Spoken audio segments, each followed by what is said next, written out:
Hello, I'm Emma-Louise Coffey and you're welcome to the Dairy Edge, the Teagasc Dairy podcast. We're bringing you the latest information, insights and opinion to improve dairy farm performance.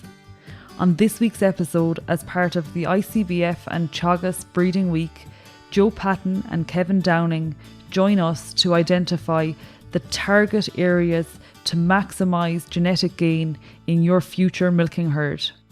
The traits are pretty clear, actually. I suppose the first thing we have to say is that ultimately, it's ultimately the job of the cow is to generate revenue, so to put milk in the tank and valuable milk in the tank. So as we all know, the payment structure in Ireland overwhelmingly is now based on solids, on kilos of solids. So certainly we need cows that can produce high levels of kilos of fat and protein in particular.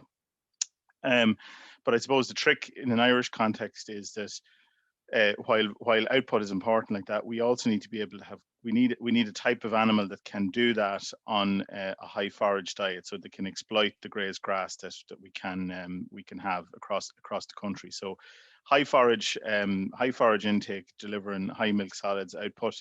And also, obviously, in order to make that happen, given the seasonal nature of our grass supply, fertility becomes very, very important in that regard. So the fertility, I suppose, allows us to calve the cows at the right time of the year. It also allows us to retain cows in the herd for longer, so we can get extra herd maturity out of the cows. So the fertility is really crucial as well for high levels of milk output. And I suppose the other issues then that we would be looking at increasingly over time is really feed efficiency. So a lower maintenance type animal, healthy obviously, so good legs and feet, good cell count. And maybe more into the future, things like disease resistance and environmental efficiency will certainly become more important. But certainly the big ticket items, I would say, it's high milk solids output from a grass diet, the ability to go back and calf, and a sort of an easy care, healthy cow is really what we're after. I think it's an interesting point you make, Joe, in terms of the importance of fertility. And I think if we look in the past, the focus traditionally would have been on milk production, but really interestingly, if we reflect on the next generation herd and the work done there, the high fertility in those animals and a high fertility subindex really drove high levels of milk production. Kevin, taking into account what we've heard from Joe, do you see the EBI and the use of the active bull list in terms of selecting our future genetics? Is it fitting the purpose of what we're looking for? Yeah, absolutely, Emma-Louise. I suppose if you look at the active bull list, the typical average EBI of the animals on the list is coming in around 255 EBI. And that's made up of the various traits, the sub-indices, the milk, fertility, calving, beef, maintenance, management and health.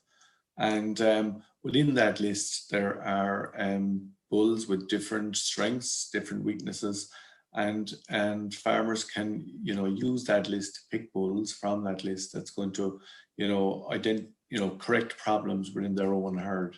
And I suppose all the research work done by Teagasc has shown that for every €1 increase in EBI, there's a €2 increase in extra profitability. And currently we're seeing rates of EBI gain of just over €10 per year. And that equates to around €284 per lactation. So, cows that we're milking today are far better than the cows we were milking 10 years ago. And, the improvements that we're seeing both in terms of milk production, but also in fertility are clear to be seen. And obviously the bulls then that you can pick from the active bull list are contributing to those year-on-year gains. And again, those gains are cumulative and they're permanent. So yeah, again, using the active bull list is the key message that we'd like to get out to farmers when you're picking bulls. And Kevin, we'll stay with you. In terms of, we're very much now on the countdown to breeding, and the bulk of calving on the majority of farms is over at this stage.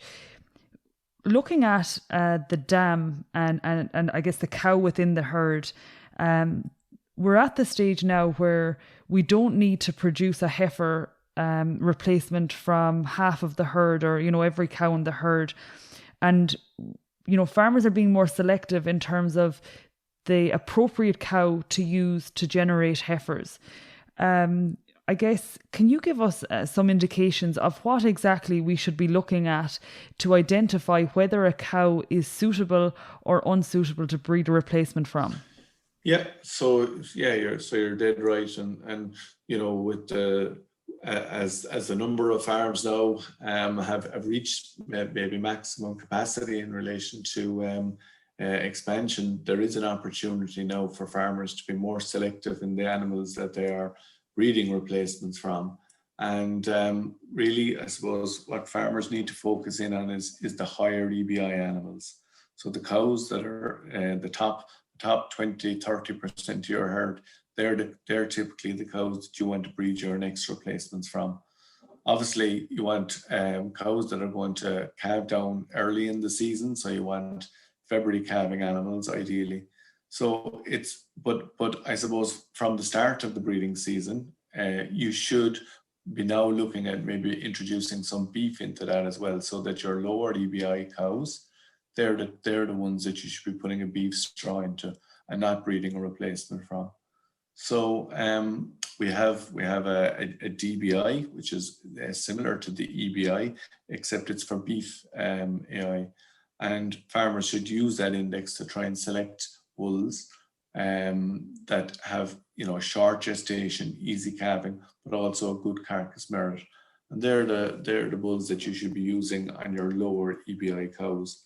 And there's certainly the Sire Advice tool, which we have as well in the Herd Plus website, will allow you to go in and select these cows that are lower EBI and put beef straws on those cows. So that's the message, is to pick from your highest EBI animals. Outside of low EBI, is there any other scope for non-suitable? Like, for example, a cow that has, say, a case of mastitis, does that rule her out? Maybe in terms of what Joe mentioned there, in terms of a lameness case, is one lameness case, or is it multiple offences that would rule a cow out? Yeah, I suppose it's probably not one individual thing that would rule a cow in or out. And if you're looking at whether you breed animals or not, again, the EBI is there as a tool to allow you to pick animals to breed from. And I suppose if you want to consider, well, which animals should I be maybe culling from the herd, it's the case of mastitis, the case of lameness. They're the kind of traits that would be used in identifying animals that you want to cull out of the herd. So again, we have a tool online. It's called the COW, or Cow's Own Worth, and that's a decision support tool to allow farmers to make better culling decisions. And really, what COW is doing, it's identifying the expected profitability for the remainder of the cow's life. And if farmers use that to cull and use the EBI to breed, then I think their needs are met in those two. And to follow on then, Kevin, from the perspective of what you mentioned in terms of context, a lot of farmers are now at max capacity. So, during the expansion phase, every single cow that went in calf was retained on farms by and large. And at this point now, farmers are at the situation where they potentially have a lot of heifers every year, too many, and they're in the situation where they're selling those additional or excess heifers. Should there be situations on farms where farmers are looking at voluntary culling? So, you mentioned your lower EBI animals, or, we're keeping our early calvers. So our lower EBI, our late calvers, should farmers be considering voluntary culling in the cow herd? Yeah, absolutely. I suppose it certainly depends where you are at in overall EBI terms as well. And, herds that are, very high in EBI, we'd be encouraging those herds to continue to breed as many replacements as possible and make those available to herds that are maybe lower EBI. And that's the quickest way you'll make genetic gain, is that if the top EBI herds are breeding the replacements. and the lower EBI herds are buying in those to improve their herd EBIs. That's the way they can best achieve that. But yeah, voluntary culling is certainly something that we should be doing more of, and because of our improved fertility now in the national herd, farmers have more scope to do that. And again, back to the point, the lower EBI animals, they're the ones really that you should be looking at maybe culling out of the system. And Joe, as a consequence of culling or voluntary culling cows, you're potentially going to impact on herd maturity. Where is the balance between generating high genetic merit heifers and introducing them into the herd, and then I guess selectively and voluntary removing lower EBI or lower performing animals from the herd? Yeah, that's a very good question, Emma-Louise, and it's coming up more and more in groups actually. I suppose the way I would look at that is that, in order to improve the herd maturity, it really is more about retention of good cows, good sort of third, fourth calving cows that are of good quality. I think it would be somewhat of a mistake, in my view, to begin to try and artificially inflate your average herd maturity by retaining lower grade cows at a much older age for the sake of it. Do you know what I'm saying? So holding on to maybe animals that might be slightly too high in cell count, or ones that would be, sort of give chronic lameness problems, all for the sake of herd maturity. I think you have to make the culling decision first, and set good criteria around what type of cow you want. And then I think if the fertility subindex comes through, really the big thing is that if cows are staying in the herd longer, through sort of third and fourth calvers, that type of situation, that's where herd maturity comes from, rather than retention of cows that should be submitted that should be culled out, essentially. Do you know what I'm saying? So I don't think we should be trying to focus too much on one metric, which is average lactations per cow, and try and artificially inflate that. We should be looking at, for example, maybe retention of first and second calvers and third calvers will be much more important than holding on to ones that should be gone. And I think you can see that in a lot of herds now, actually, that herd maturity has come through, where there's a good chunk of sort of fourth, fifth, sixth calvers that are really the engine room. They're sort of the engine room of the herd, essentially, and that comes from getting low empty rates in the younger part of the herd over time. And I think that's an important point. And a follow on from that, Joe, in terms of where is the balance with genetic gain in younger stock while maintaining a relatively low replacement rate of under 20%? Yeah, well, that's maybe the second part. Yeah, look, I think that we have to look at that take a look at what the level of performance is on the older cows. Like if for example, you've got cows that are significantly ahead of herd average in terms of milk solids output and milk composition, low cell count, fifth and sixth calved cow. I suppose if they're performing very well and they're significantly above herd average, Emma-Louise, for those production metrics, and they have good fertility, I think they've done their job, and they should be allowed to sit within the herd.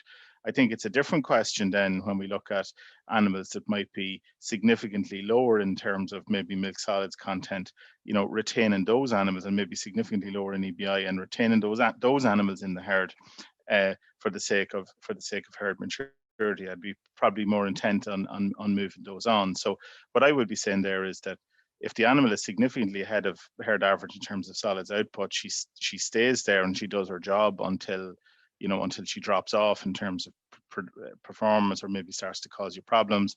Maybe if they're very low in EBI, in those cases, you might breed them. You might breed them to an easy calving beef straw, or to a high beef index beef straw. Whereas your older cows, maybe that are clearly inferior in terms of their production potential, you're probably going to move them on a bit earlier than the other ones, if that makes sense.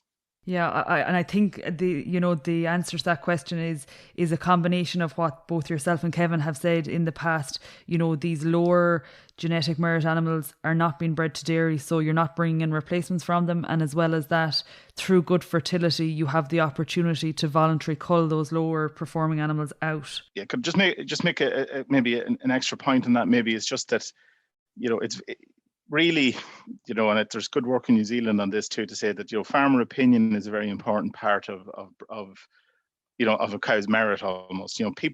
Individual farmers will know that their own trouble-free cows are their own quality cows. So I would be just encouraging people before this breeding season starts is, if you have your milk recording data, use it now at this time of the year to really go back and look and maybe identify through data rather than through just your own opinion, but just, have a look at your milk recording data and see what cows have done well for you over the last couple of seasons. So if you do see ones that are particularly low in solids, for example, it might be a beef straw on them, or maybe marked for voluntary culling.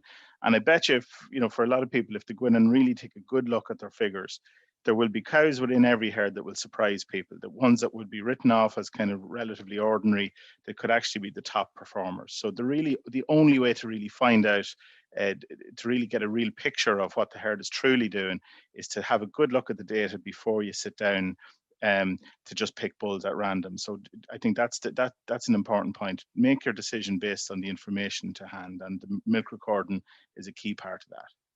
And like, as you said, there's a huge amount of information available on all of the animals, particularly with the use of milk recording. There's endless amounts of information available, and ranking tools where you can see your top cows. I guess if we turn our attention then to the sire side of things and bull selection ahead of the breeding season, people now are finalising the bulls that they're going to use, in kind of 6 weeks' time, in terms of selection. To you, Kevin, can you give us some guidance for the targets for key traits that we're looking at? I guess to start with the fertility subindex, what sort of a number are we looking at as a minimum or, an optimum for the sires that we're going to use on our herd? Okay, so look, before we actually just talk about targets, I suppose the first thing a herd needs to know is, well, where are their strengths and weaknesses? And, we have a scorecard available on the website and on the EBI report that actually highlights where a herd is strong or weak. So it depends on where you're coming from. And that's the first thing you need to know, is where are you from a genetic point of view? I suppose the second thing then is that, what is your breeding goal, and what do you want to achieve? Do you need higher milk solids? Do you need higher fertility? Do you need a higher health subindex? So you need to have a breeding goal as well and define that breeding goal. And then also stick to that goal. Don't be chopping and changing it year in, year out. So try and stick to that goal for a number of years. And then once you have identified where you are, then that's when you go about picking bulls. And as I said already, it's bulls on the active bull list is where you need to be selecting from. And if you look at the average bull team there, it's coming in at around €255. And the average, fertility there is over 100. But if we're picking teams of bulls, and that's what we would encourage, so a typical, 100 cow herd should be using at least, 8 or 9 bulls in that bull team. And I suppose we are nationally seeing herds using bull teams, but they're not always using them equally. So that's the other point, is that you should be not, weighing in too heavily on one particular bull. And the figure we'd use is that no more than 15% of a mating to any one bull. So that's the second point, is to use a larger team of bulls. And then, on the traits themselves, don't have all the bulls, the same. Have some bulls that are very strong in fertility and not so strong in milk, and then vice versa, really strong in milk. And they don't have to be as strong in fertility, because within every herd, there's going to be cows that are some very good in fertility, some not so good. So again, the sire advice program, which I mentioned earlier, is the tool that will allocate those bulls that you select to the cows in your herd to correct any weaknesses. So again, if you were to throw out figures, bull team average over 255 for EBI, over 120 for fertility, and maybe over €80 for milk. But also the other sub-indexes are important as well. And, we mentioned, health already there as being an important one as well. And mastitis and lameness. And there's lots of really good bulls now that have high figures in the sub-index. And again, have a team of bulls over €5 maybe, and the health would be a target as well that you should go for. And you mentioned the figure of €80 as the target for milk, but as Joe has rightly highlighted, fat and protein are, I guess, what's paying farmers at the moment. If we look specifically into the milk sub-index, a little bit of guidance for farmers. Sometimes farmers are saying, do I look at fat and protein kilos or fat and protein percentages? What exactly is the recommendation within the milk sub-index? Yeah, and again, just back to it again, every herd will have their own figure for milk PTAs. So again, that's the first step. They need to find out where they are currently from a genetic point of view. And, it's wherever they're, whatever scale they're on, they need to be picking bulls. If they want to improve the fat percentage or protein percentage, they need to know where they are genetically and then pick bulls that are going to improve that trait. So some farmers want higher yielding cows. Some are happy with lower yielding cows with higher percentages. So it depends on the system that you have, and you pick bulls suitable for that system. But within the EBI, it can cover both systems. So for example, if you go to we'll say the more part next generation herd, that's typically a lower input system. And a different herd then would be maybe the Lions state herd, which is a high input system. Very different systems, as I said, but EBI is working in both. So they're picking bulls in the Lions estate that are, have a different emphasis than maybe the more part next generation herd have.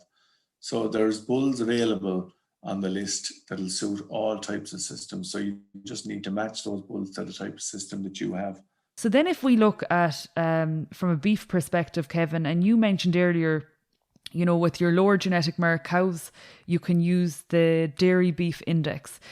For a scenario where you are breeding a cow with dairy AI and she produces a male calf, is there a scenario, say, for a farmer who has, a maintenance sub-index of maybe €10, so chasing that 550, 560 kilo animal, is that compatible with a male dairy calf that has value within a beef system? Yes, it certainly is. I suppose what we don't want is to go too extremes in one direction.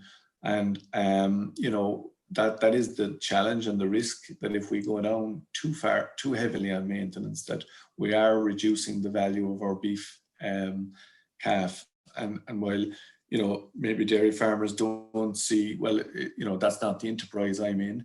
They also have a responsibility, and they have a need to get rid of that calf from, and that calf will need to be reared by somebody. And so it is an important trait to not neglect either, that we need to be picking bulls if we are looking at, a higher maintenance figure, that you're also looking at the beef sub-index. And there are bulls available on the list again that are quite strong on maintenance, but also have a relatively good beef sub-index. So they can go hand in hand as well, and we can breed animals that are smaller in size, but are producing a good beef calf as well. To you, Joe, based on our conversation about the sire advice, and as we say, it's something that's happening on farm right now. Have you any other additional comments or guidance in terms of what farmers should be looking at when they're, reviewing the active bull list and potentially speaking with the sales representatives from the AI companies? Yeah, I suppose just maybe even to follow up on what Kevin mentioned about systems there, I think The one thing I would be sort of encouraging people is not to compromise on the fertility side at all. That to me, that's the key one, Emma-Louise, at farm level. And I suppose, look, because the EBI system will work across systems, and I think sometimes we've done a bit of work lately. We have a master's student working on it. There is, about attitudes and perceptions about EBI for people that link it very much to system of production, that it's seen as a spring calving thing or a lower input index, but it really isn't. It works, and I think that's their key point. And Kevin really made that strongly about it does work across all systems. And just as a further point on that, like I know we have the herd in the Teagasc herd in Wexford in Johnstown. We have a spring calving system there and a winter calving system running side by side. And there's a difference of about 100 kilos of milk solids between the spring system and the winter system. But the genetics is identical across both groups. We don't deviate or we don't change our breeding policy really that much between our higher input and our lower input system in terms of the fertility. We have to get fertility in both systems. So I think that's the key message is don't be thinking that because maybe my that I'm on a different land type, or maybe that I'm maybe not as tight or as compact in calving, or maybe that I have a higher input, that I should be maybe putting less emphasis on EBI. I think that's the key point. Once you have the decision made to push for EBI, that's you work out the details after that. And fertility to me has to be consistently high across all bull panels, and then we can make adjustments then on our other objectives, I suppose. That would be the key point. And maybe just one other thing I think it's worth mentioning too. Yeah, when we look at the numbers, and maybe Kevin might have a better detail on the numbers than I do, but it's still a bit disappointing when you look at the data from the different co-ops. There are still a lot of heifers being born, a lot of dairy heifers being born from stock bull genetics, and I think this is a weakness in herds overall. So while we can put an awful lot of effort into picking the bulls off the active bull list to produce our heifers, we have to ensure that that's the only source of genetics that we're using to breed our replacement stock, because there's not much point in spending a lot of time picking very detailed on the bulls and then ending up with half of our dairy heifer calves born from a stock bull of very low reliability. So that would be a key point, I think, at farm. That's a weakness at farm level that I would see. While I think the bulls that are being used by and large are high EBI, we're still not generating enough of our total replacement heifers from that genetic resource. There's still too many lower grade dairy stock bulls, sire and heifer calves, and that's really one to be tackled, I would say. I think, Joe, you make a very valid point, is that, if we look at the number of heifers that were born there that calved in 2020, 30% of those dairy replacements are being bred to stock bulls. And if we look at, where are they in terms of EBI compared to bulls out of AI, they're, about 80 euros behind in terms of EBI. So that's about 160 euro per lactation. So that's what we're missing out on by using too many low EBI stock bulls. And to go further down that thought process, Joe, can you give us an idea of why this is happening? Like, people talk about the practicalities of maybe the heifers on the out farm, lack of facilities. Is this the reason why this is happening, or is there other factors at play? Yeah, well, I think there's probably a combination of factors. The first thing I would say that, that if calving is already spread out in the dairy herd or the milking herd, I suppose, Emma-Louise, there is inevitably going to be some fatigue will set in with farmers' use of AI. So for herds that have a very spread out calving pattern, it's possible that maybe a dairy stock bull is being used.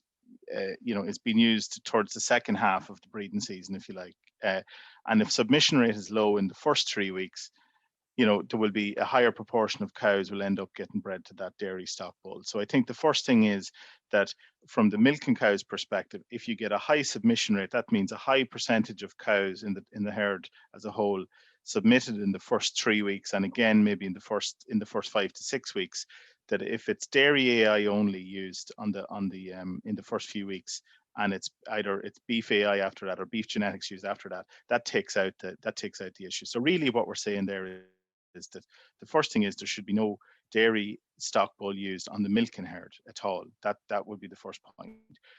The second one, and then maybe it is the one that where the issue arises, is on the replacement heifers, and AI in the replacement heifers is possibly the issue. So look, what we would be saying there, and there are very good protocols for it, and maybe it will be covered as part of Breeding Week, the details on this.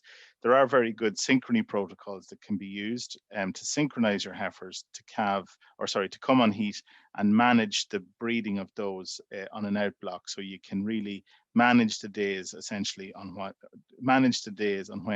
you're going to be using AI in the heifer. So I think, the details would have to be worked out individually in terms of how to do it, in terms of, what program to put them on for synchrony. But certainly, farms that have gone that route with the heifers are very happy that it has increased the number of AI-born calves as a whole. So, and we do have some herds now that have gone to the point of maybe using 2 rounds of AI even on the heifers based on a synchrony program. So certainly 1 round of dairy AI synchronous heat would be the way to go, and I think that would make an awful difference. So the 2 key points there are no dairy stock bull at all with the milking herd, and certainly on the heifers, it's a synchronization protocol to get AI, at least 1 round of AI into them. And I suppose maybe one final point on that, I know a lot of farms might think, I don't want to synchronize my heifers because it's going to mean that I'm going to have an awful lot of heifers calving together, and it's going to be a problem next year in terms of labor and in the parlor and that. That wouldn't be the experience of people. If anything, they'd say it's much easier to manage the calving of heifers, because basically you train all your heifers together rather than having late calved heifers coming in March and even into April, disrupting the milking as it's settled down. So synchronize them, put an AI straw into them, and I think that would make a big difference. And also, Joe, just to add to that, I mean, from a genetic gain point of view, that's the best way you'll make genetic gain is if you're putting dairy AI into your heifers, because they're your next best genetics, and they're the ones you should really be focusing on. And I think that is reflected on, by and large, every EBI report that you look at. The heifers are, 20-30 euro on average ahead of the cows in the herd, and as you say, it's to exploit those genetics that you have there and to maximize the potential of the future milking cows of the herd. I think as well, Joe, like the really interesting point, there are so many management tools that people can use in terms of various synchronization programs in order to breed the heifers in a short space of time, and that allows you to essentially AI them, and maybe AI them twice if and where necessary. And also then, the bull or the stock bull that you're using, where it's not a dairy type bull, it removes that, I guess, urge that people have to retain a dairy heifer that calves down from the stock bull. I think there has been some really interesting learnings from our conversation today, and some new thoughts to add to, I guess, what we already know and what we're already aware of when it comes to breeding and genetics, and selecting the very best animals to milk within herds. I think a focus must be on the fertility subindex, and that will generate the cow that will fit the type of system that you're looking at, regardless of what type of system you're operating. And also it will give rise to improved performance in terms of milk production and, what we like to see performing well in terms of what we get paid for. Thank you to Kevin and Joe for joining me today. Thank you. Thanks a million, guys. That's it for this week's episode of the Dairy Edge podcast. And my thanks to Joe Patton and Kevin Downing for joining me on this week's show. To see and hear more from the Breeding Week, check out the webinars, short videos, and an interview on the Beef Edge with Catherine Egan. Don't forget to rate, review, and subscribe to the podcast. You can listen on Apple and Google Podcasts as well as Spotify. And for more information, go to the Teagasc website at teagasc.ie. I'm Emma-Louise Coffey, and join me next time for your Dairy Edge.